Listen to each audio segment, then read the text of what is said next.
Nagu öeldud, siis valimislubadused on üks vahend selgitamaks valijale, milline on erakonna või kandidaadi vaade konkreetses küsimuses või millist poliitikat soovitakse valituks osutudes teostada.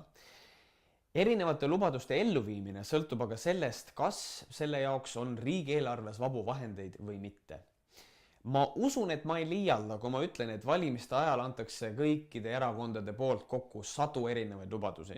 Nüüd, kui hääled on kokku loetud, et valimised võitnud erakond asub moodustama koalitsiooni, siis tuleb hakata tegema kompromisse.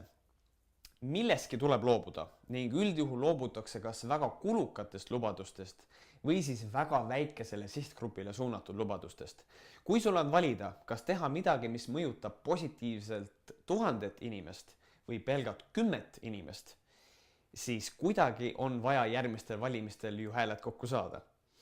Valimislubadustesse võiks suhtuda nagu uusaasta lubadustesse, mida 1. jaanuari varahommikul läbimõtlematult jagame. Hakkan tervislikult toituma, hakkan hommikuti jooksmas käima, keskendun ainult õppimisele ja lõpetan gümnaasiumi kuldmedaliga. Me kõik teame neid lubadusi andes, et hiljemalt veebruari keskpaigaks oleme me need kõik unustanud ja oleme tagasi vanade harjumuste juures. Sööme rämpsu ja unustame kujutluse rannavormi saavutamisest. Ometi me siiralt usume, et seekord me suudame ennast muuta. Ja just nimelt selliseid lubadusi annavad igal valimisperioodil ka meie kallid poliitikud. Nad teavad, et need lubadused ei ole teostatavad, aga see väike heaolutunne, mis sellega kaasneb.